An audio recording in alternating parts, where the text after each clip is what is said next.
Comment se fait-il qu'une simple cité, constituée de quelques kilomètres de pierre et de conviction, puisse déclencher des conflits, faire éclater des civilisations et captiver l'attention du monde entier depuis plus de 3 millénaires? Jérusalem ne se réduit pas seulement à un lieu sur la carte, c'est une plaie béante dans l'histoire de l'humanité. 3 peuples, 3 religions, mais une seule promesse. Tous persuadés que cette ville leur revient de droit divin, historique et spirituel. Mais qui détient véritablement la propriété de Jérusalem?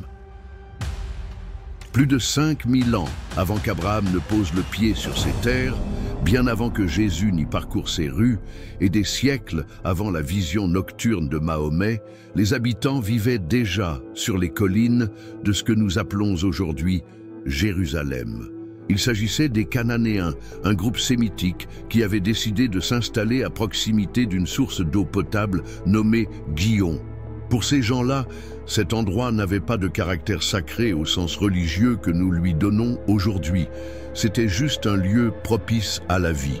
Il y avait de l'eau, il était positionné sur une colline aisée à défendre et il se situait à la confluence naturelle des voies commerciales entre l'Égypte et la Mésopotamie. Des preuves de ces premiers établissements, datant de 3200 avant notre ère, ont été découvertes par les archéologues. Pense à ces premières familles, édifiant leurs demeures en argile et en pierre, faisant pousser des oliviers et élevant des chèvres sur les versants des collines, faisant du commerce avec des caravanes remplies d'épices, de métaux précieux et de textiles. Pour eux, l'existence était difficile, mais prévisible. Ils n'auraient jamais pensé que leur modeste bourgade deviendrait le cœur spirituel de la moitié du monde. On ne trouvait ni temple majestueux, ni murs de grande taille, ni résidence royale. Uniquement des familles qui luttent pour survivre et s'épanouir dans un monde où leur existence repose sur la pluviométrie, les récoltes et le maintien de bonnes relations avec les voisins les plus influents. Cette ville est citée pour la première fois dans les écrits égyptiens antiques vers 2000 avant notre ère, où elle est désignée sous le nom de Rousalimum dans les textes d'exécration. Ces rituels magiques consistaient à inscrire les noms des ennemis des pharaons sur des jarres en céramique, puis à les briser afin de leur infliger une malédiction. Cela nous révèle quelque chose de captivant. Même à cette période, cette petite localité en hauteur avait une importance suffisante pour figurer dans les archives de la grande puissance de l'époque. Cela indique également que ce n'était pas un lieu tranquille. Les Égyptiens y voyaient une source éventuelle de complications. Durant ce premier millénaire documenté de son histoire, Jérusalem a connu plusieurs changements de souveraineté. Plusieurs tribus cananéennes ont exercé un contrôle sur elle, se l'ont disputée mutuellement, l'ont perdue face à des envahisseurs étrangers, puis l'ont reprise. Chaque groupe qui la dominait lui conférait sa propre identité culturelle, érigeait ses propres temples dédiés à ses dieux spécifiques et instaurait ses propres coutumes commerciales. Il est essentiel de saisir que sur toute cette durée, Jérusalem était caractérisée par une diversité ethnique, culturelle et religieuse. Il n'existait pas un seul groupe ou peuple qui pouvait l'affirmer comme étant uniquement le sien. La compréhension du conflit contemporain se trouve liée à l'importance de la diversité précoce de Jérusalem. De nos jours, plusieurs groupes revendiquent le titre de véritable héritier de la ville, en se référant à des récits qui dépassent l'histoire archéologique attestée. Les Cananéens, premiers résidents connus, ont cessé d'exister en tant que groupe ethnique distinct, ayant fusionné avec diverses vagues de migrants, conquérants et marchands au fil du temps. Les gènes, la culture et les traditions de ces individus se sont amalgamés avec ceux des populations qui ont suivi. Cela implique que quasiment tous les groupes ayant résidé dans cette zone durant les 3 derniers millénaires peuvent établir un lien de parenté avec ces premiers résidents, mais aucun n'est en mesure de prétendre être leur seul héritier légitime. Aux alentours de 1000 avant J-C, un jeune berger qui, armé d'une fronde, a vaincu un géant est devenu roi, modifiant ainsi de façon irréversible le destin de Jérusalem.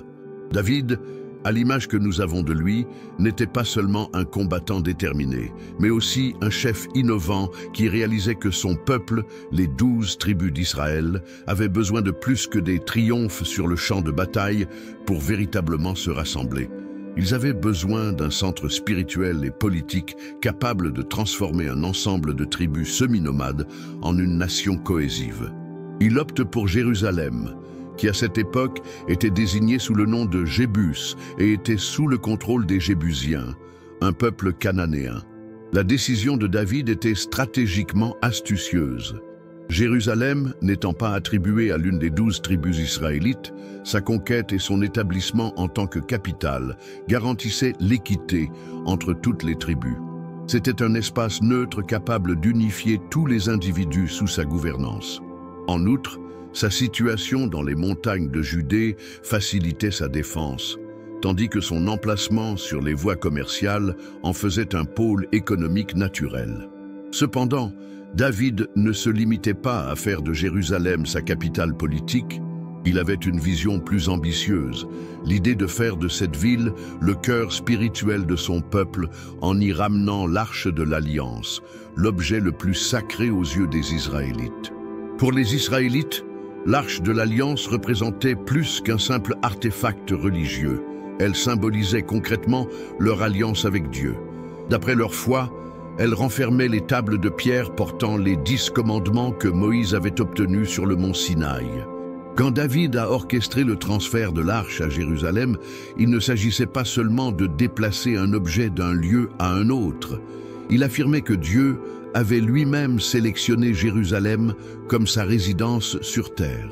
C'est cette décision qui a fait de Jérusalem une ville cananéenne comme les autres, la plus sainte du judaïsme. Salomon, le fils de David, a étendu cette vision en élevant le premier temple aux alentours de 950 avant l'ère chrétienne. Ce n'était pas juste un édifice religieux, c'était une affirmation architecturale, indiquant que le Dieu d'Israël avait sélectionné ce lieu précis pour manifester sa présence parmi son peuple. Selon la tradition juive, Abraham avait préparé à sacrifier son fils Isaac exactement là où le temple a été érigé, c'est-à-dire sur le mont Moria.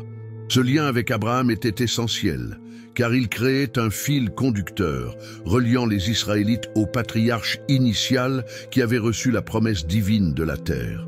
Cependant, c'est à ce point que l'histoire prend une tournure compliquée et que les narrations commencent à se séparer.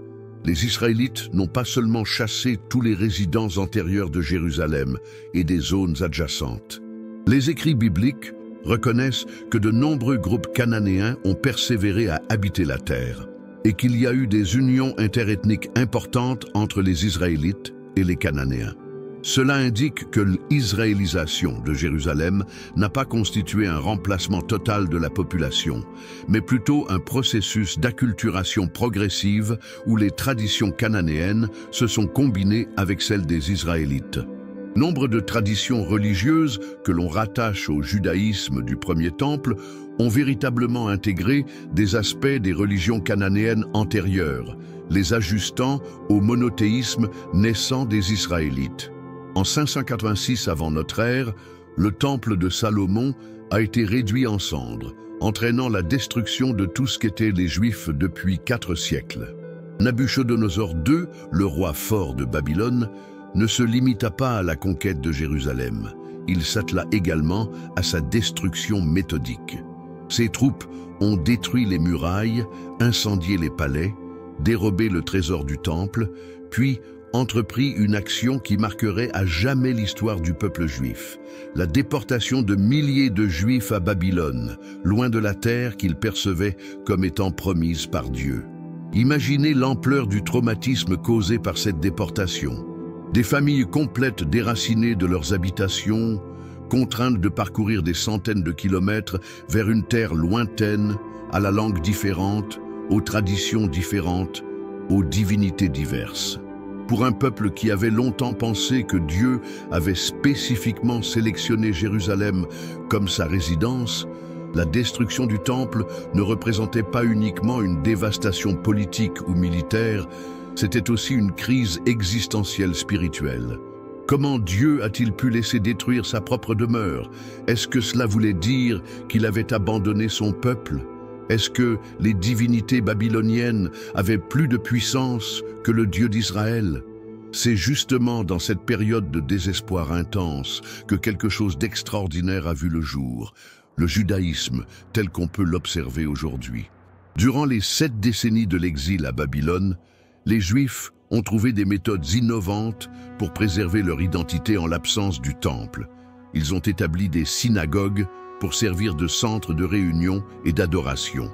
Ils ont instauré la coutume des scribes qui ont soigneusement conservé et reproduit leurs textes sacrés. Ils ont mis en place des rites qu'ils pouvaient effectuer n'importe où dans le monde, pas uniquement à Jérusalem.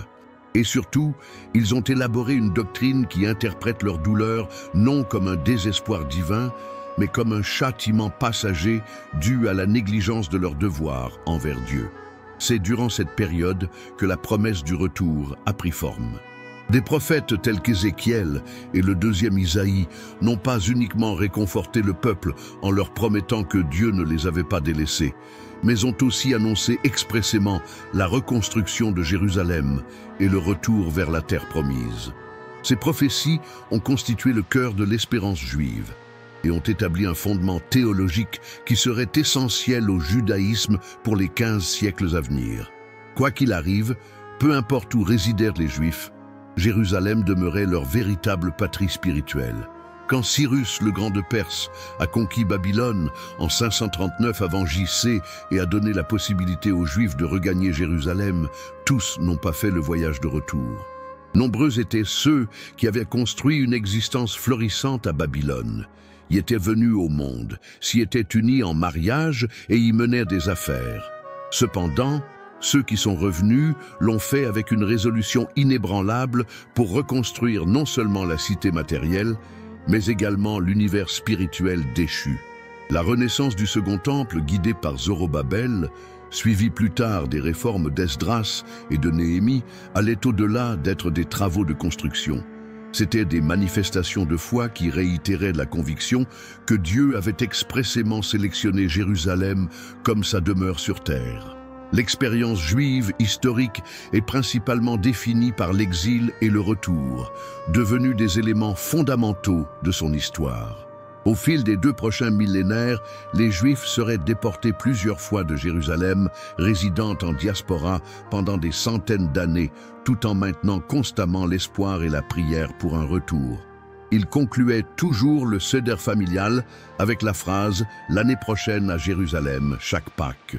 Ils cassaient une coupe à chaque mariage pour commémorer la destruction du temple. Ils se dirigeaient vers Jérusalem à chaque fois qu'ils faisaient leur prière. L'histoire partagée de l'exil et le désir de retour se sont inscrits dans l'ADN du peuple juif. C'est essentiel de saisir pourquoi la création de l'État d'Israël en 1948 et la réunification de Jérusalem en 1967 ont été perçues par une grande partie des Juifs non pas comme des faits politiques usuels, mais comme la réalisation de promesses prophétiques vieilles de plusieurs millénaires. Quand les légions romaines se dirigèrent vers Jérusalem en l'an 70 de notre ère, leur objectif n'était pas seulement de réprimer une autre insurrection provinciale. Ils étaient là pour mettre un terme définitif à ce qu'ils percevaient comme le problème juif dans l'une des régions les plus agitées de leur empire. Au cours des 4 dernières années, les Juifs avaient conduit ce qu'ils désignaient sous le nom de Grande Révolte, une lutte acharnée pour l'indépendance face à la plus grande puissance du monde connu. C'était une autre fois l'histoire de David contre Goliath, mais cette fois-ci, Goliath était équipé de catapultes, de tours de siège et de la plus avancée discipline militaire jamais vue dans l'histoire. La cité que les Romains mirent sous siège n'était plus la Jérusalem humble de l'époque de David. Après des siècles de construction et de reconstruction, elle s'était transformée en une métropole imposante. Le Second Temple, métamorphosé par Hérode le Grand en une prouesse architecturale, rivalisait avec les édifices romains. Les défenseurs juifs étaient convaincus que la ville était inexpugnable, tant les murs qui la protégeaient étaient hauts et massifs. La ville avait vu sa population dépasser les 100 000 personnes, stimulées par l'afflux de réfugiés venant de toute la Judée qui avaient fui vers la Cité Sainte en quête d'une protection divine. Toutefois, les Romains n'étaient pas dans l'urgence. Sous la direction de Vespasien et par la suite de son fils Titus, ils édifièrent un mur de siège autour de la ville entière, éliminant toute chance d'évasion ou de ravitaillement. C'était un conflit aussi bien de manque de nourriture que d'armement. Durant plusieurs mois, les partisans juifs ont fait preuve d'une persévérance qui a surpris jusqu'à leurs adversaires. Des mères consommaient de l'herbe, des familles se sustentaient avec du cuir bouilli, et d'après l'historien Joseph, quelques-uns ont recours au cannibalisme. Cependant, ils ont persisté dans leur lutte, persuadés que Dieu ne laisserait pas la destruction de leur temple une deuxième fois. Quand les murs ont finalement cédé à l'été de l'an 70, la suite a été un carnage si horrible qu'il a choqué même les critères de brutalité de cette période. Flavius Joseph, ancien général juif qui s'est rendu aux Romains, a évalué que plus d'1 million d'individus avaient péri durant l'encerclement et la conquête. Cependant, pour les Juifs, la véritable calamité ne résidait pas dans le nombre de décès, mais plutôt dans ce qui s'est produit par la suite. Les soldats romains ont incendié le second temple. Durant des siècles, le feu était vénéré au sein du temple, constamment entretenu comme un signe de la présence divine. À présent, ces mêmes flammes ravageaient le monument le plus sacré du judaïsme. La démolition du second temple a marqué non seulement la fin d'une structure édifiée, mais également l'extinction d'un système religieux, social et économique qui avait caractérisé le judaïsme pendant plus de 5 siècles. Les prêtres, autrefois au sommet de la hiérarchie religieuse, ont vu leur rôle disparaître du fait de l'absence de sacrifices à présenter. Les Lévites, une fois musiciens et gardiens du temple, se trouvèrent sans direction. Les processions qui attiraient des Juifs de l'ensemble du bassin méditerranéen vers Jérusalem, 3 fois par an, ont cessé soudainement. Le système de sacrifice, qui jouait un rôle central dans le culte juif, est devenu impraticable. Cependant, ce qui suivit pourrait être le plus dévastateur. Les Romains ne se limitèrent pas à raser la cité. Ils prirent également la décision d'empêcher toute possibilité de reconstruction par les Juifs. Ils ont déporté des dizaines de milliers de personnes en esclavage, ont interdit aux Juifs de résider à Jérusalem, et 60 ans après, lorsque les Juifs se sont soulevés une fois de plus sous la conduite de Bar Kokhba, l'empereur Hadrien a poussé encore plus loin ses mesures. Il refit Jérusalem en une cité romaine nommée Aelia Capitolina, érigea un temple à Jupiter à l'endroit du temple juif et défendit aux Juifs d'en approcher sous peine de mort. Pour achever l'humiliation, il transforma le nom de toute la province de Judée en Palestine, se servant du nom des Philistins, les adversaires d'autrefois des Israélites. Ce second anéantissement et l'exil qui s'ensuivit ont marqué le commencement de ce que l'on désigne comme la diaspora juive, c'est-à-dire la dissémination du peuple juif à travers l'univers connu.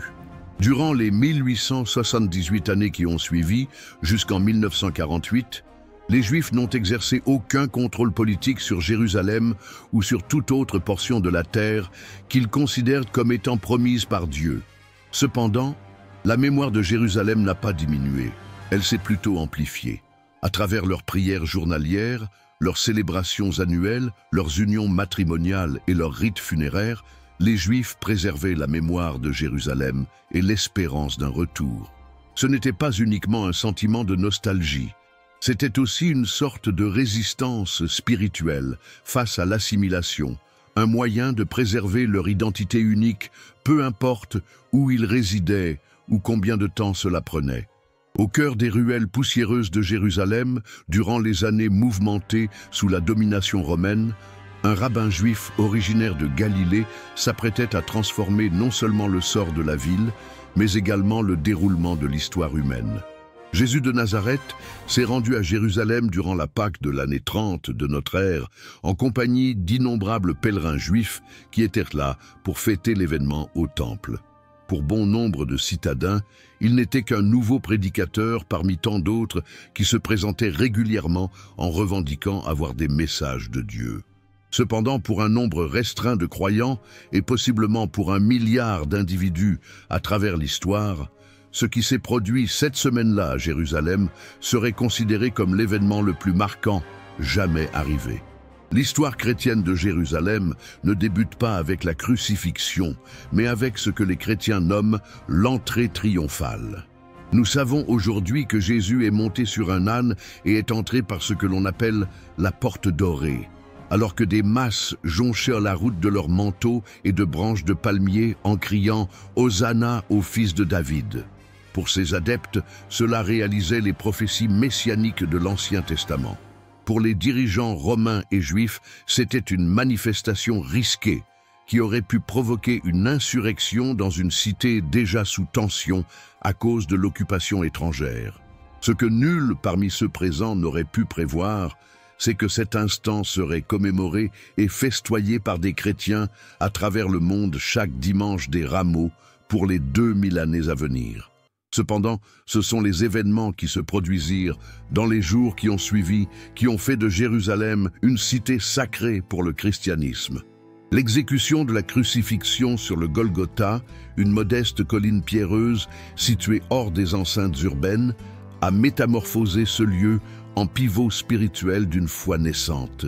Pour les chrétiens, la croix symbolisait non seulement la fin tragique d'un homme vertueux, mais également le sacrifice divin qui a transformé le lien entre Dieu et l'humanité. Et toujours selon la doctrine chrétienne, 3 jours plus tard, la résurrection qui a eu lieu dans ce qui est aujourd'hui désigné comme l'église du Saint-Sépulcre a établi Jérusalem en tant que site où la mort a été surmontée. Durant les 3 premiers siècles du christianisme, Jérusalem avait un rôle complexe au sein de la religion naissante. D'un côté, c'était le lieu où l'événement central de leur croyance avait eu lieu. Par ailleurs, Jésus avait lui-même prédit la ruine du temple et beaucoup de chrétiens des débuts ont interprété la dévastation de Jérusalem par les Romains en 70 comme un châtiment divin sur le judaïsme pour avoir refusé de reconnaître Jésus comme leur Messie. Par ailleurs, le christianisme primitif était une foi universaliste qui se propageait rapidement parmi les non-juifs de l'Empire romain, contrairement au judaïsme du Temple qui était circonscrit géographiquement à Jérusalem. Tout s'est transformé quand l'empereur Constantin a embrassé le christianisme au IVe siècle. De façon inattendue, le christianisme s'est transformé d'une religion persécutée en la foi officielle de l'empire le plus puissant au monde. C'est avec sa mère Hélène que Constantin décida de transformer Jérusalem en la métropole du pèlerinage chrétien la plus significative au monde. Ils ont détruit le temple romain édifié par Hadrien à l'endroit du temple juif, ont creusé jusqu'à découvrir ce qu'ils pensaient être la tombe de Jésus et ont bâti la première église du Saint-Sépulcre sur ce site. Ce n'était pas simplement un projet d'architecture, c'était une affirmation théologique indiquant que le christianisme avait prévalu contre le paganisme romain. Sous l'Empire byzantin, la conversion de Jérusalem au christianisme fut si totale qu'en 600 après J.C. La ville avait subi une transformation physique. Des dizaines de lieux de culte, de monastères et d'hébergements pour les pèlerins ont été édifiés. L'économie de la cité reposait sur le tourisme religieux chrétien. Chaque année, des milliers de fidèles de l'Empire byzantin affluaient pour marcher sur les traces de Jésus, prier au lieu de la crucifixion et honorer le tombeau de la résurrection. Jérusalem s'était transformée en la Nouvelle Jérusalem, annoncée dans l'Apocalypse, cité sacrée du christianisme victorieux. Quant aux Juifs, leur présence dans la ville était proscrite, sauf une fois par an, lors de l'anniversaire de la destruction du Temple, où ils étaient autorisés à se rassembler pour pleurer les ruines du mur occidental. Pour les Byzantins chrétiens, c'était la preuve que Dieu avait déplacé sa bénédiction de l'ancien Israël vers le nouvel Israël, représenté par l'Église chrétienne. Cette conversion chrétienne de Jérusalem a instauré un précédent qui sera essentiel pour saisir le conflit contemporain. Pour la première fois depuis l'ère de la conquête romaine, une religion autre que le judaïsme déclarait Jérusalem comme sa cité la plus sacrée, appuyant cette déclaration par une force politique et militaire. Les chrétiens ne voyaient pas seulement Jérusalem comme un lieu sacré pour leur religion, ils croyaient également qu'elle leur revenait de droit divin, étant donné qu'ils avaient embrassé le message que les Juifs avaient refusé. Cette doctrine du remplacement ou supersessionnisme a légitimé la domination chrétienne de la ville pendant 3 siècles et a établi le modèle que les musulmans emploieraient ultérieurement pour justifier leur conquête. Jérusalem a commencé à évoluer vers ce qu'elle est actuellement, une cité où les déclarations religieuses se transforment directement en enjeux politiques et où la gestion des lieux saints symbolise la victoire d'une religion sur une autre. Une armée arabe a dressé son camp sur les collines encerclant Jérusalem un matin de septembre de l'année 638 après Jésus-Christ. La ville n'a pas vu de nombreux exemples typiques de l'armée de conquête dans son histoire. Les guerriers arabes, rassemblés par la nouvelle croyance de l'islam, ne se contentaient pas de piller et s'en aller. Ils sont arrivés porteurs d'une mission spirituelle qui allait transformer pour toujours l'essence de la cité sainte. C'était le calife Omar ibn al-Khattab, leur leader, qui avait fait le trajet depuis Médine pour accepter la capitulation d'une ville qui, à ses yeux, ne représentait pas simplement une autre conquête territoriale, mais bien le 3e lieu saint de sa foi. L'histoire expliquant comment Jérusalem a acquis sa sainteté pour l'islam remonte à une expérience mystique vécue par le prophète Mahomet 26 ans avant cet événement. D'après la tradition musulmane, Mahomet a été miraculeusement transporté de la Mecque à Jérusalem durant un voyage nocturne connu sous le nom d'Isra, sur une bête ailée appelée Burak. Depuis Jérusalem, au cours de ce que les musulmans nomment le mirage, il gravit les 7 cieux jusqu'à se retrouver face à Dieu. Ce voyage nocturne n'a pas seulement créé un lien spirituel entre l'islam et Jérusalem, il a aussi rattaché la nouvelle foi à l'histoire des prophètes antérieurs qui ont résidé dans cette cité, Abraham, Moïse, David, Salomon et Jésus. Pour saisir l'importance de cette narration pour les musulmans, il est essentiel de réaliser que l'islam ne se conçoit pas comme une foi totalement inédite, mais plutôt comme la finalité et la rectification des révélations antérieures transmises aux Juifs et aux chrétiens. Pour les Arabes, Mahomet n'était pas qu'un prophète, il était le sceau des prophètes, l'ultime messager de ce même Dieu qui avait également communiqué avec Abraham, Moïse et Jésus. Ainsi, tous les endroits qui avaient été vénérés par les prophètes antérieurs étaient également considérés comme sacrés par l'islam. Jérusalem, la cité des prophètes, s'est automatiquement intégrée au patrimoine spirituel de l'islam. Quand Omar est arrivé à Jérusalem, il a entrepris quelque chose qui a étonné autant les défenseurs chrétiens que les témoins ultérieurs. Il a agi avec une retenue exceptionnelle.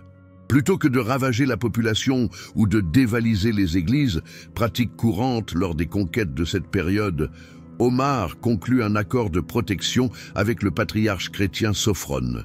Ce texte, appelé Pacte d'Omar, assurait que les chrétiens pouvaient maintenir leurs pratiques religieuses, préserver leurs églises et respecter leurs traditions, moyennant le versement d'un impôt spécifique nommé jizya.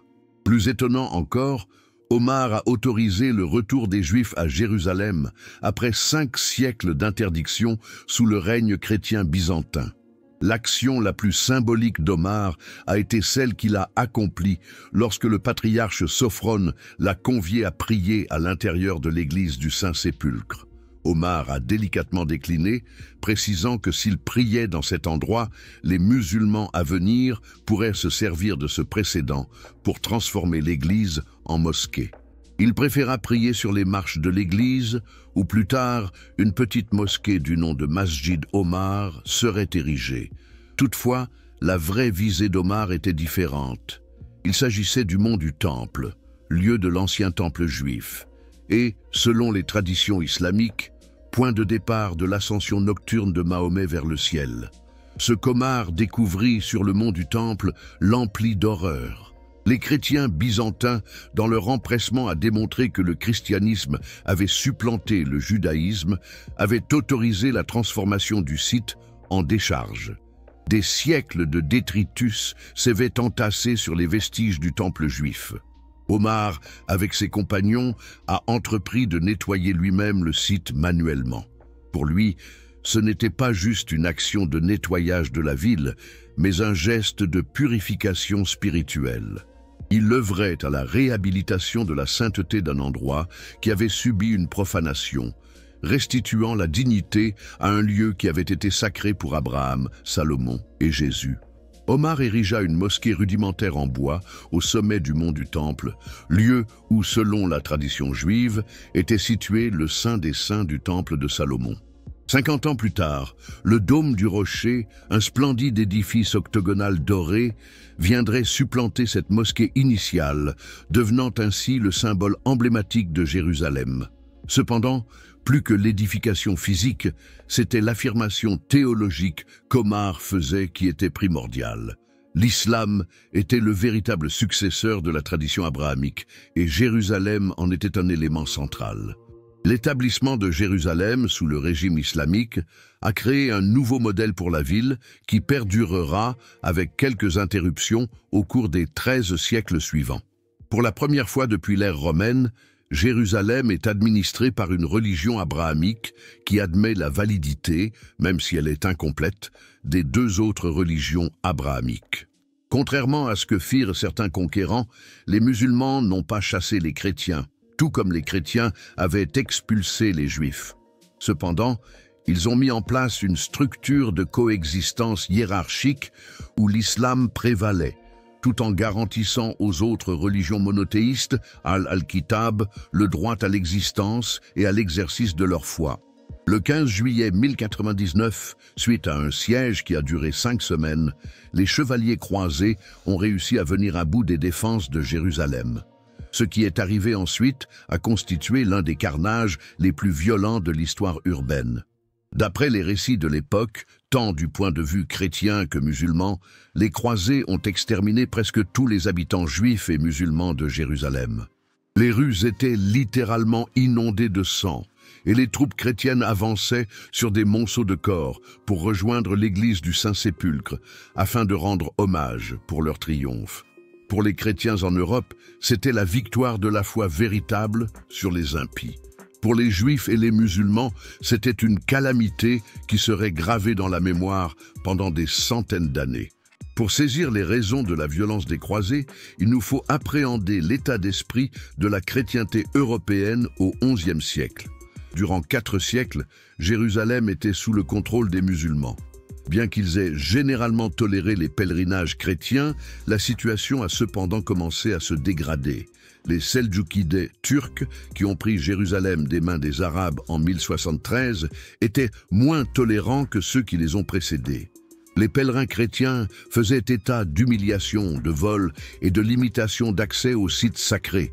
Quand l'empereur byzantin Alexis Ier sollicita le soutien militaire du pape Urbain II pour protéger Constantinople face aux Turcs, ce dernier y vit une occasion non seulement de secourir les chrétiens d'Orient, mais également de rassembler la chrétienté occidentale sous son commandement à travers une croisade. La première croisade de 1095, lancée par le pape Urbain II, ne se résumait pas à une simple incitation à la guerre, mais constituait un véritable appel au pèlerinage guerrier. Il a assuré à tous les participants une absolution totale de leurs fautes, comparable à un pèlerinage à Jérusalem. Pour les chevaliers européens, qui étaient habitués à se confronter pour des territoires et des trésors, cela représentait l'occasion de fusionner leurs talents guerriers avec la rédemption spirituelle. Pour les agriculteurs et les artisans qui ont pris part à la croisade, cela représentait l'espoir d'une existence améliorée, aussi bien sur cette terre que dans l'au-delà. Jérusalem est devenue non seulement la cible militaire de la croisade, mais aussi le symbole de tout ce que les chrétiens aspiraient à conquérir, le salut spirituel, l'abondance matérielle et la renommée terrestre. La période de 88 ans du royaume latin de Jérusalem, 1099-1187, constitue l'unique phase de l'histoire post-romaine durant laquelle les chrétiens européens ont exercé un contrôle politique sur la ville.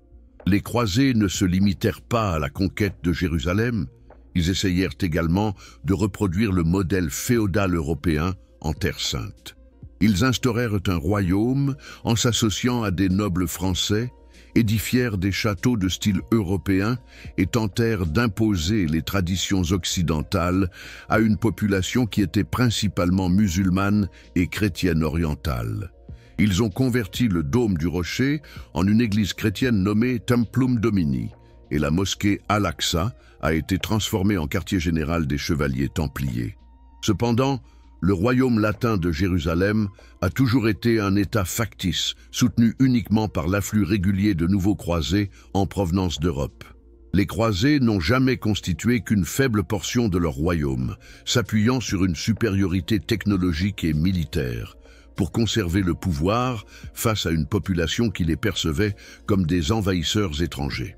En outre, les croisés étaient perpétuellement en désaccord entre eux, des nobles français, allemands et italiens rivalisant pour le contrôle du pouvoir et de la terre.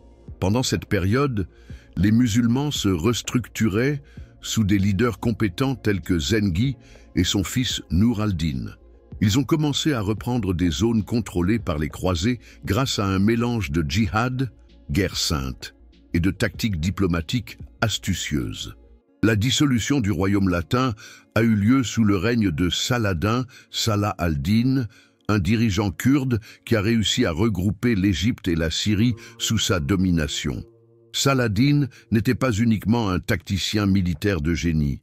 C'était également un homme d'État avisé qui réalisait qu'en plus d'une puissance militaire supérieure pour triompher des croisés, il lui fallait aussi une légitimité sur le plan religieux.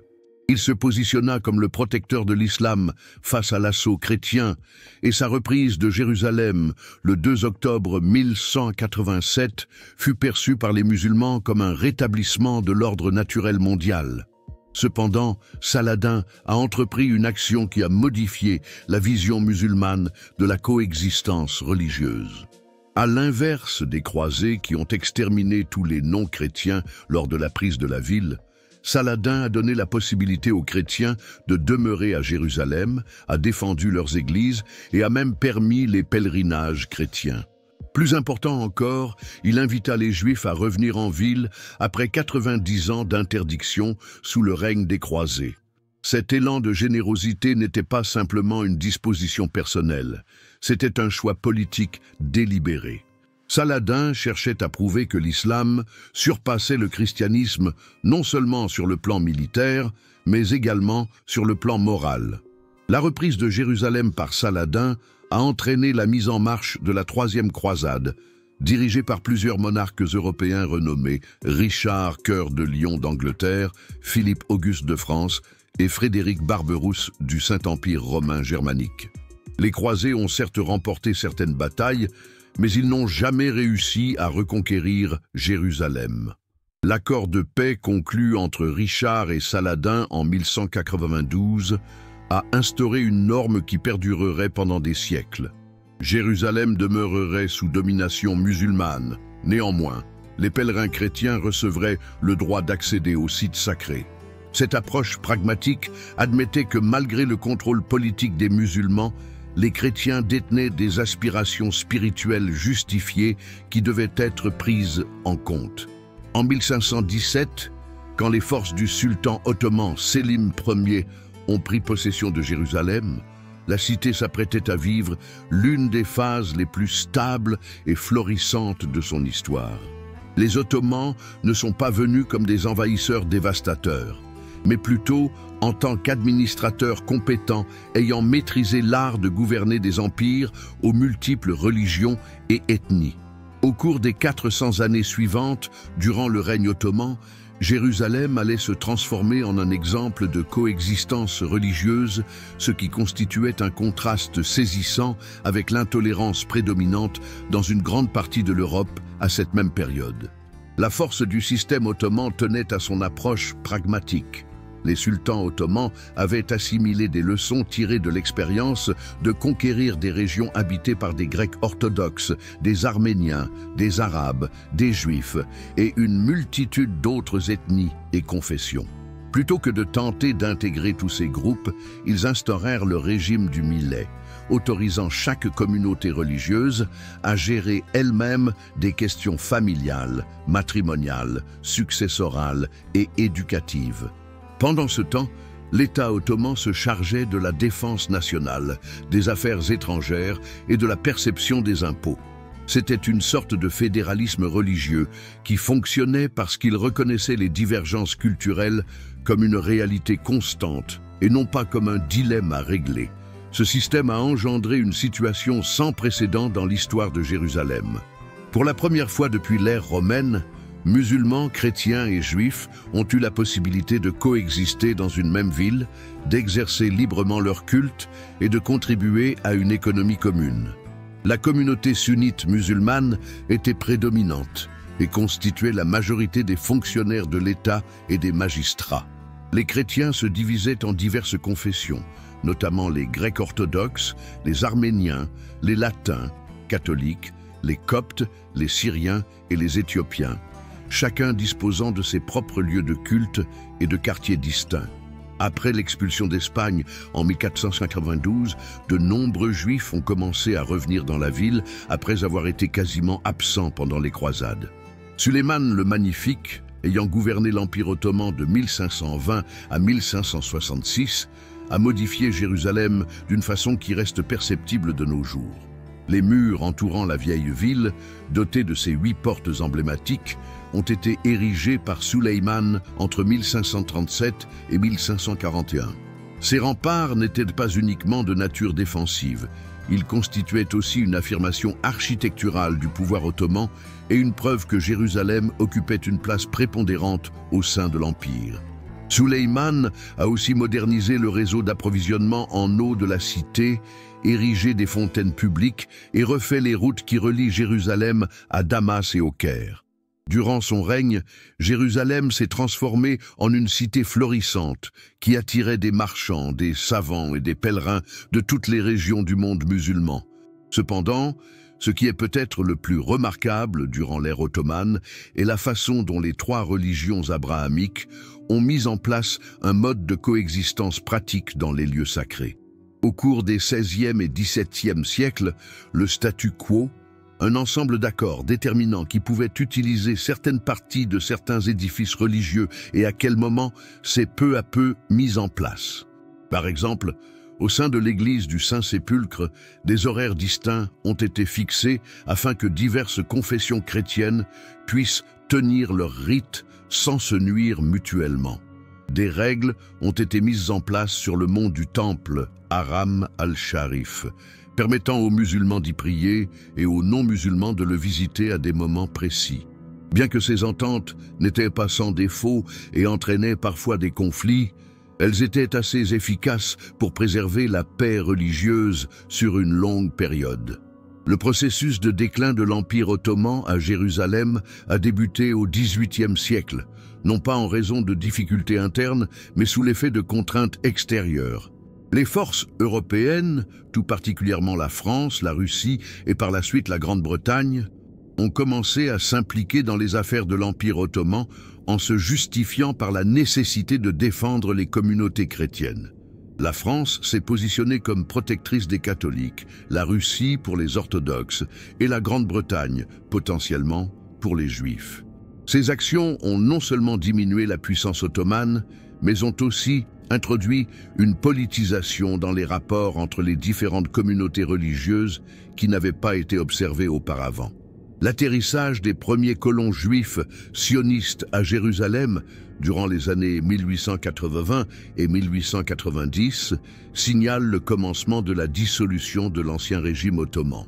Ces juifs nouvellement arrivés différaient des juifs traditionnels qui avaient résidé dans la ville pendant des centaines d'années. Ils ne sont pas venus uniquement pour prier et apprendre. Ils ont également eu l'intention de créer une patrie juive nationale. Ils utilisaient l'hébreu contemporain plutôt que l'arabe ou le turc, mettaient en place des institutions européennes contemporaines et, plus important encore, ils commençaient à acquérir des terres dans le but de fonder des colonies purement juives. Ces modifications étaient déconcertantes et menaçantes pour la communauté arabe de Jérusalem, qu'elle soit musulmane ou chrétienne. Parallèlement, l'émergence du nationalisme arabe a commencé à contester des siècles d'identification essentiellement religieuse. Les Arabes de Jérusalem ont commencé à s'identifier non seulement comme musulmans ou chrétiens, mais également comme des Arabes ayant une identité collective fondée sur la langue, la culture et l'histoire. Quand les Ottomans ont commencé à encourager le panislamisme et le panturquisme suite à la diminution de leur territoire en Europe, beaucoup d'Arabes ont eu l'impression que leur identité culturelle était mise en danger, tant par l'imposition de la culture turque que par l'arrivée des immigrants juifs européens. L'ordre ottoman à Jérusalem a pris fin de manière définitive avec la Première Guerre mondiale. Quand les forces britanniques dirigées par le général Edmund Allenby ont pris possession de la ville le 11 décembre 1917, ce n'était pas uniquement une victoire stratégique, mais aussi la fin d'un système de coexistence religieuse qui avait perduré pendant 4 siècles. L'ère du mandat britannique qui a suivi a mis en place des idées politiques occidentales comme le nationalisme, la souveraineté territoriale et les droits à l'autodétermination, qui étaient fondamentalement en désaccord avec le système ottoman de coexistence basé sur l'autonomie communautaire religieuse. Les Ottomans ont réalisé ce qui paraissait irréalisable, instaurer un système où les 3 religions abrahamiques pouvaient vivre en harmonie à Jérusalem. Ce système n'était pas irréprochable. Il comportait des hiérarchies, des discriminations et des tensions sporadiques. Cependant, il opérait en reconnaissant la diversité religieuse comme une constante et en établissant des institutions pour administrer cette pluralité. La chute de l'Empire ottoman n'a pas simplement modifié le contrôle de Jérusalem. Elle a transformé la question fondamentale de la propriété de la ville, évoluant d'une problématique de coexistence religieuse vers une question de souveraineté nationale exclusive. Le 14 mai 1948, David Ben-Gourion proclama l'indépendance de l'État d'Israël dans un musée de Tel Aviv. Cependant, cette nuit-là, pendant que les Juifs festoyaient dans les rues de Tel Aviv et Haïfa, à Jérusalem se déclencha l'une des batailles les plus acharnées du conflit qui allait déterminer le futur de la ville. Les forces de 5 nations arabes avaient envahi la Palestine avec l'intention d'expulser les Juifs à la mer. Cependant, c'est à Jérusalem que se déroulerait le combat le plus symbolique et le plus violent de l'ensemble du conflit. Pour les 2 parties, Jérusalem n'était pas juste une autre cible militaire. C'était le centre de leurs ambitions nationales, l'endroit qui déciderait si leurs aspirations à la souveraineté se concrétiseraient ou se transformeraient en cauchemar d'exil. La lutte pour Jérusalem en 1948 ne se résumait pas à un unique affrontement, mais à une succession de conflits désespérés qui ont embrasé toute la ville sur une période de plus de 7 mois. Dans le secteur hébreu de la vieille ville, seulement 150 combattants juifs ont tenu tête pendant des semaines à des milliers de soldats de la Légion arabe de Jordanie, l'armée la plus professionnelle du monde arabe. Les familles juives qui avaient résidé dans ce secteur durant plusieurs générations se réfugièrent dans leurs demeures, transformées en bastions de fortune. Les enfants étaient formés à différencier le bruit des balles qui arrivent de celui qui partent. Les femmes prenaient en charge les blessés dans des sous-sols qui faisaient office d'hôpitaux temporaires. Ce n'était pas une bataille pour la conquête de kilomètres, mais un combat pour la survie qui se mesurait en maisons protégées, rues maintenues et heures de vie prolongées. Par ailleurs, les combattants arabes se battaient pour ce qu'ils percevaient comme la libération de leur ville natale des occupants étrangers. Pour les familles arabes de Jérusalem, qui représentaient l'essentiel de la population locale jusqu'en 1948, l'influx considérable d'immigrants juifs européens au cours des décennies passées avait métamorphosé leur ville en quelque chose d'irréprochable. De vastes zones avaient subi une transformation, l'hébreu surpassant souvent l'arabe dans de nombreuses artères et les structures juives contrôlant des domaines économiques qui étaient historiquement arabes. Le conflit ne concernait pas uniquement la politique, il s'agissait aussi du droit de définir l'avenir de la ville dans laquelle leurs grands-parents étaient nés. Le 28 mai 1948 a marqué l'instant le plus tragique de la lutte lorsque les troupes jordaniennes ont finalement pris le contrôle du secteur juif de la vieille ville. Les défenseurs juifs, dépourvus de munitions et sans perspective de renfort, ont capitulé après avoir fait face à l'impossible. Les photographies de familles juives délogées de leur demeure où elles avaient résidé pendant des décennies, avec uniquement ce qu'elles pouvaient emporter, ont pris une grande signification pour les deux parties en conflit. Pour les Juifs, elles symbolisaient la récurrence d'exils historiques, attestant que sans une nation qui leur est propre, ils demeureraient constamment en danger. Pour les Arabes, ils symbolisaient la justice. Les colonisateurs européens étaient finalement chassés de terres qui ne leur avaient jamais appartenu. Cependant, la seule victoire notable pour les Arabes dans la bataille de Jérusalem a été celle de la vieille ville. À travers la ville, les forces israéliennes ont pu conserver le contrôle des zones juives occidentales et même agrandir leur emprise. Le conflit a pris fin avec Jérusalem, partagée par une ligne de cessez-le-feu, qui deviendrait plus tard une frontière internationale. Israël avait la mainmise sur Jérusalem-Ouest, y compris la nouvelle ville qui s'était établie durant la période du mandat britannique. La Jordanie avait la mainmise sur Jérusalem-Est, englobant la vieille ville et tous ses sites religieux. Une zone démilitarisée a été instaurée entre les deux secteurs de la ville, surveillée par des observateurs de l'ONU, où les habitations sont demeurées inoccupées et les routes ont été envahies par la végétation. La scission de Jérusalem ne découlait pas uniquement d'un conflit armé. Elle représentait la manifestation tangible de l'incapacité de deux nations à cohabiter dans une ville qu'ils considèrent cruciale pour leur identité nationale. De 1948 à 1967, soit pendant 19 ans, Jérusalem a fonctionné comme deux cités distinctes, chacune évoluant selon les aspirations et les exigences de ses dirigeants respectifs. Israël a érigé une capitale contemporaine à Jérusalem-Ouest, dotée de constructions gouvernementales, d'universités et de zones résidentielles qui témoignent des ambitions d'un État juif moderne. La Jordanie a conservé l'aspect traditionnel de Jérusalem-Est, en protégeant les lieux historiques et en améliorant les infrastructures fondamentales. Cependant, elle n'a pas effectué d'investissements majeurs qui pourraient indiquer qu'elle voit la ville comme plus qu'un espace temporairement administré. Pour les familles résidant dans la cité divisée, cette séparation représentait une tragédie individuelle quotidienne. Des familles arabes qui ont résidé pendant de nombreuses générations dans des quartiers situés du côté israélien ont vu leurs demeures et leurs biens disparaître. Les familles juives résidant dans la vieille ville ont été privées de l'accès à leurs synagogues les plus vénérées, y compris le mur des lamentations. Il y avait une division parmi les chrétiens, avec des dénominations situées de chaque côté de la frontière. Durant une période de 19 ans, un Arabe habitant Jérusalem-Est n'avait pas la possibilité de rendre visite à son frère qui demeurait à Jérusalem-Ouest. Un Juif n'était pas autorisé à prier au mur des lamentations, le lieu le plus saint accessible pour les pratiquants du judaïsme. La division a aussi engendré des répercussions économiques désastreuses.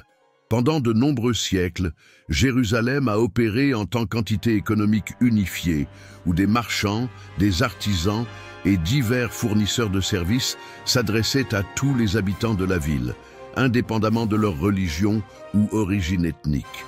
Cette division a interrompu ces réseaux commerciaux de manière brusque. Les marchés de la vieille ville ont vu disparaître leur clientèle juive. L'accès aux marchés arabes a été supprimé pour les boutiques juives. Les liaisons de transport qui ont assuré la connexion entre diverses zones de la ville pendant des centaines d'années sont désormais entravées par des fils barbelés et des zones minées. L'économie des deux secteurs de la ville s'est réduite. est devenue plus isolée et dépendante des aides gouvernementales. Toutefois, l'effet le plus persistant de la division pourrait résider dans son aspect psychologique et symbolique. Pour les Israéliens, la privation d'accès à la vieille ville, et plus particulièrement au mur des Lamentations, est devenue un emblème de l'insuffisance de leur indépendance. Ils avaient réussi à établir un État juif, cependant, ils n'étaient pas en mesure d'accéder au lieu le plus sacré de leur foi. Pour les Palestiniens, même si Jérusalem-Est demeurait sous contrôle arabe, Jordan, la disparition de Jérusalem-Ouest symbolisait la disparition du centre névralgique commercial et culturel de leur cité. La séparation n'a pas été perçue par les deux communautés comme une résolution à leurs divergences, mais plutôt comme une cicatrice ouverte soulignant l'injustice intrinsèque de devoir cohabiter dans une ville que chacun revendiquait comme étant uniquement la sienne. Durant ces 19 ans de séparation, Israéliens et Arabes ont élaboré des narrations autour de Jérusalem qui compliquaient toute éventuelle entente. Les Israéliens ont commencé à évoquer la réunification de Jérusalem en tant qu'exigence morale et religieuse, et pas seulement comme une visée politique. Observant Israël développer Jérusalem-Ouest en sa capitale, les Arabes ont commencé à craindre que toute supervision israélienne sur certaines zones de Jérusalem puisse éventuellement se traduire par un contrôle israélien sur l'ensemble de la ville.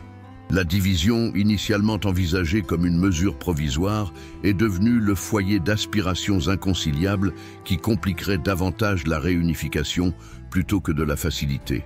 Dans la matinée du 5 juin 1967, quand les avions de chasse israéliens se sont enlevés vers l'Égypte pour déclencher ce qui allait être appelé la guerre des 6 jours, Jérusalem ne faisait pas partie des objectifs militaires d'Israël.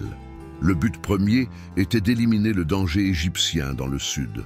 Le haut commandement israélien avait donné des instructions précises pour éviter toute provocation envers la Jordanie, afin de garder le conflit circonscrit à un seul front.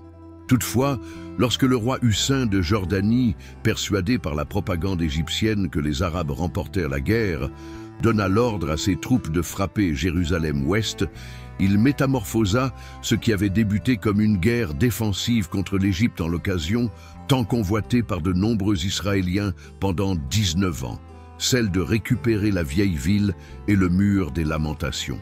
L'attaque aérienne jordanienne sur Jérusalem-Ouest a débuté à midi le 5 juin, avec une puissance qui a étonné tant les citoyens israéliens que les chefs militaires. Les projectiles de l'artillerie jordanienne ont été tirés sur des établissements hospitaliers, des écoles et des zones résidentielles. Le bâtiment de la Knesset, le Parlement israélien, a subi des dommages. L'université hébraïque a connu des dommages considérables. Pour les habitants de Jérusalem-Ouest, ayant vécu pendant 19 ans sous la pression d'être à portée de main du territoire ennemi, les frappes aériennes ont confirmé leurs plus grandes angoisses. Les Arabes ne reconnaîtront jamais l'existence d'Israël, et toute manifestation de vulnérabilité israélienne provoquerait des tentatives pour démanteler ce qu'ils avaient bâti. La décision du Premier ministre israélien Lévi Eshkol de donner le feu vert à l'action contre les positions jordaniennes ne se limitait pas à un aspect militaire. Elle était aussi empreinte d'une forte dimension émotionnelle. Durant 19 ans, les Israéliens juifs ont été contraints d'observer la vieille ville de loin, conscients qu'à quelques centaines de mètres se dressait le mur des Lamentations, le lieu le plus sacré accessible selon leur foi, mais sans possibilité d'y accéder. Des mères ont élevé des enfants qui n'ont jamais eu l'occasion de voir le lieu où leurs grands-parents ont prié. Des anciens combattants de la guerre de 1948 ont porté le fardeau de la perte du quartier juif où ils ont vu le jour. Il était trop séduisant de rectifier les résultats de 1948 pour y résister. Le conflit pour Jérusalem-Est n'a pas dépassé 3 jours, mais il a été marqué par une grande violence et intensité. Sous la direction du colonel Mordechai Motta-Gur, les parachutistes israéliens ont mené des combats à l'intérieur des maisons dans les quartiers arabes de Jérusalem-Est, confrontés à une résistance acharnée de la part des soldats jordaniens et des civils palestiniens. Ces derniers étaient conscients qu'ils se battaient non seulement pour un territoire, mais aussi pour leur futur dans cette ville. Les ruelles exiguës de la vieille ville se sont transformées en zones de conflit urbain, où chaque porte pouvait dissimuler des tireurs d'élite et chaque fenêtre représentait une position de combat.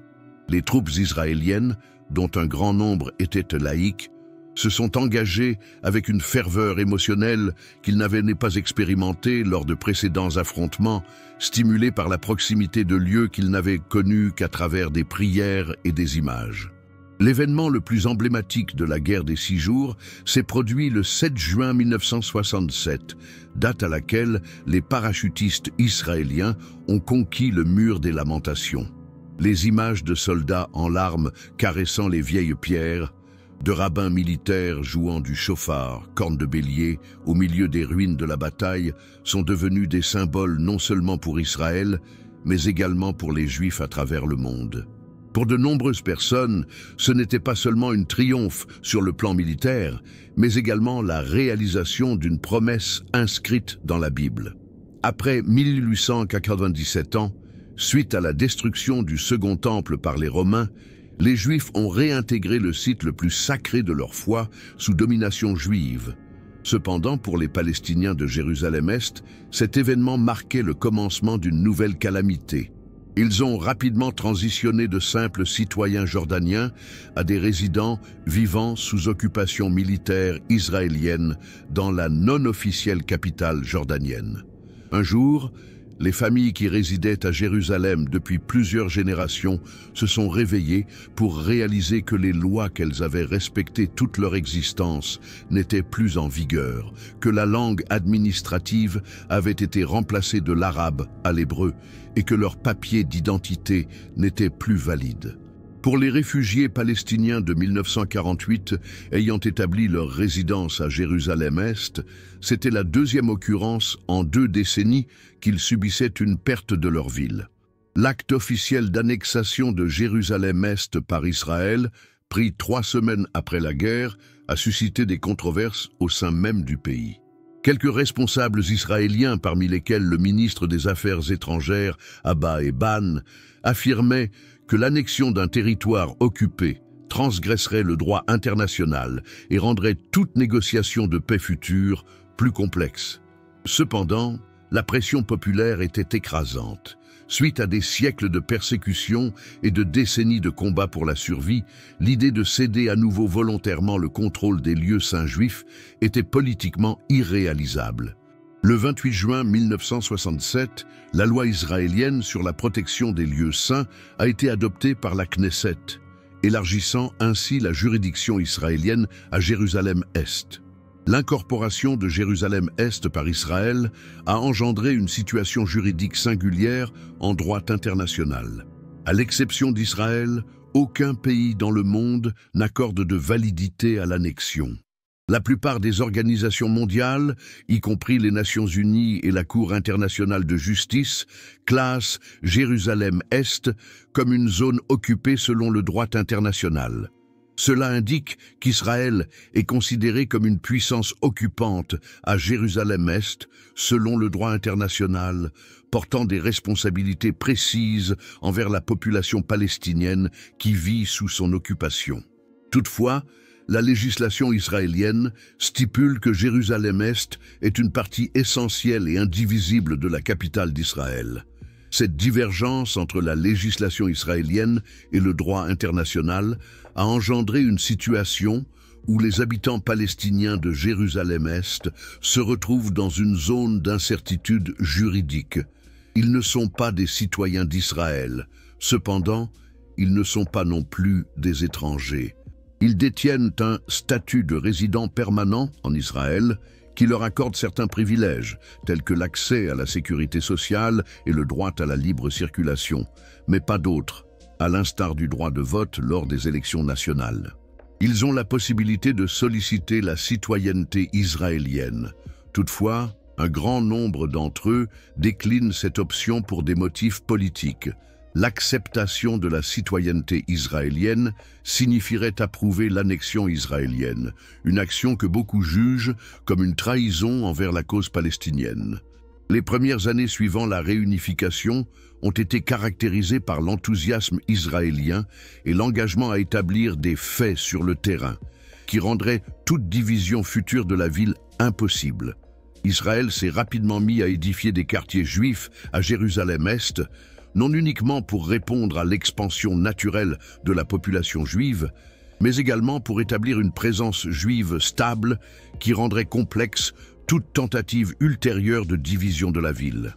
Parallèlement, il a instauré des politiques d'aménagement urbain qui entravaient considérablement la construction palestinienne, engendrant une carence artificielle en logements qui contraignaient les familles palestiniennes à se reloger au-delà des frontières municipales de Jérusalem.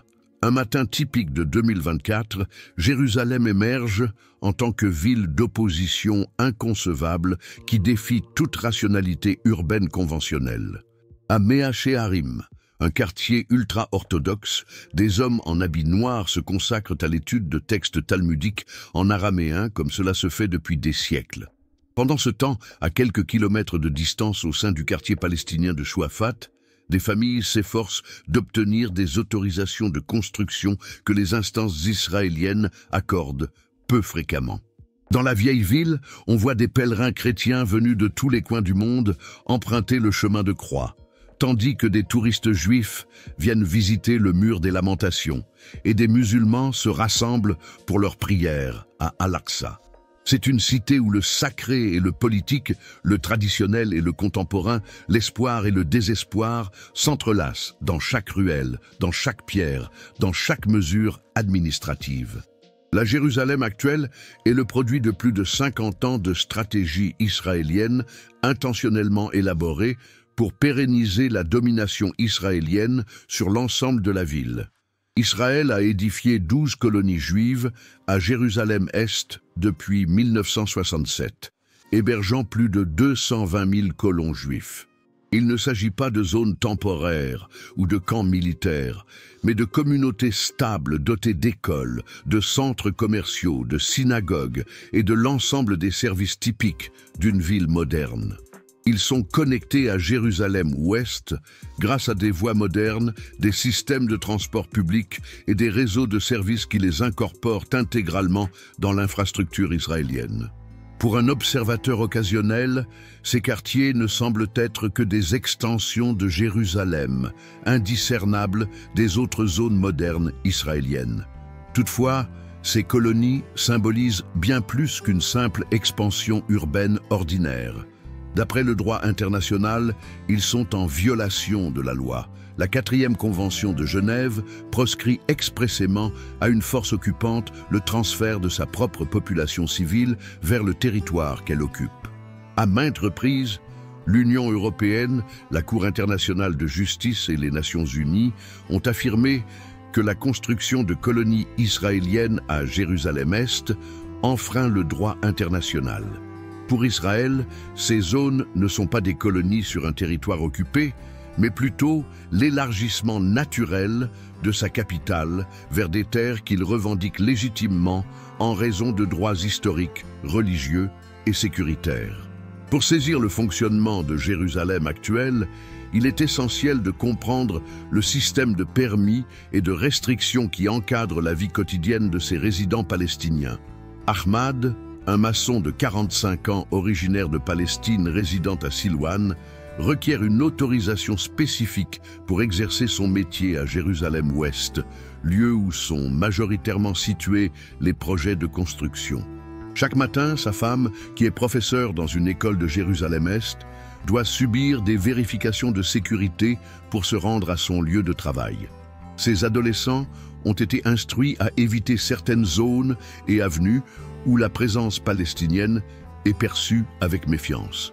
Ce n'est pas de la suspicion excessive, mais plutôt une réponse pratique à une situation où leur capacité à se déplacer est sans cesse influencée par leur appartenance ethnique. Parallèlement, Rachel, une programmeuse juive âgée de 32 ans résidant dans la colonie de Gilo, circule sans contrainte à travers toute la ville, sans se soucier des autorisations ou des limitations. Ces enfants fréquentent des établissements scolaires israéliens entièrement financés par le gouvernement israélien. Son secteur dispose de parcs contemporains, de centres communautaires et de prestations municipales d'excellente qualité. Lorsqu'il quitte son domicile le matin pour se rendre au travail dans le centre de Jérusalem, il ne remarque ni colonie ni occupation. Il perçoit simplement sa ville, son habitat, sa vie quotidienne. Ces deux vécus parallèles dans la même ville, expérimentés par des individus qui résident parfois à seulement quelques mètres l'un de l'autre, mettent en évidence la raison pour laquelle le conflit de Jérusalem est si indissolublement compliqué. Les tensions quotidiennes à Jérusalem ne se limitent pas à la politique de haut niveau. Elles englobent également des aspects tels que le stationnement, les autorisations de construction, les horaires d'enlèvement des déchets et d'autres dizaines de petites décisions administratives qui influencent la qualité de vie. Cependant, à Jérusalem, il n'existe pas de décision qui soit exclusivement technique ou neutre. Quand la municipalité israélienne choisit l'emplacement d'une nouvelle école, elle ne s'occupe pas uniquement des nécessités éducatives, elle décide également quelles communautés pourront se développer et lesquelles seront contraintes de partir. Quand elle détermine les rues qui doivent être entretenues en priorité, elle communique avec les résidents qu'elle juge de plus grande importance. Quand il s'agit de décider l'emplacement des mesures de sécurité, il détermine qui est autorisé à se déplacer sans entrave et qui doit justifier sa présence en permanence. Le mont du Temple, Haram al-Sharif, est devenu le point focal le plus aigu de toutes ces tensions. Il s'agit du lieu le plus sacré pour les Juifs et du troisième lieu le plus sacré pour les musulmans, occupé à peine 35 acres au centre de la vieille ville. Durant la période ottomane, les accords de statu quo maintenus par les Britanniques autorisaient les musulmans à gérer le site pour des activités religieuses, tandis que l'accès au site pour les Juifs était permis, bien qu'ils ne pouvaient pas y prier. Cependant, ces ententes ont lentement décliné depuis 1967, générant des tensions permanentes qui explosent de temps à autre en violence, débordant largement sur Jérusalem. L'évolution démographique actuelle joue un rôle crucial dans le futur de Jérusalem. La ville de Jérusalem abrite approximativement 570 000 Juifs, tant orientaux qu'occidentaux, et compte près de 350 000 habitants palestiniens. Cependant, les familles palestiniennes affichent des taux de natalité nettement plus élevés, surtout dans les quartiers les plus traditionnels. Les prévisions de population indiquent que si les tendances actuelles persistent, la population palestinienne pourrait surpasser celle des autres groupes à Jérusalem-Est dans 1 ou 2 décennies. Pour les planificateurs israéliens, c'est une menace existentielle pour l'identité juive de Jérusalem. Pour les Palestiniens, cela symbolise l'espoir que le temps leur soit favorable. La question, qui est propriétaire de Jérusalem ? Au XXIe siècle, la situation a pris une tournure plus compliquée, puisqu'il ne s'agit plus uniquement de 2 nations qui revendiquent la même cité.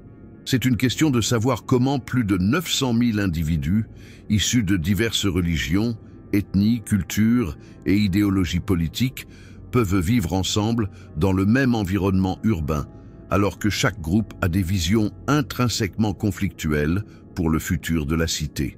Les Juifs ultra-orthodoxes cherchent à maintenir l'aspect traditionnel religieux de certains quartiers. Les Juifs non religieux cherchent à moderniser la cité pour lui donner une dimension plus cosmopolite. Les Palestiniens musulmans aspirent à garantir un accès sans entrave à leurs sites sacrés et à conserver la nature arabe de leur quartier. Des chrétiens de différentes confessions s'efforcent de sauvegarder leurs églises historiques et de préserver leur présence séculaire au sein de la ville.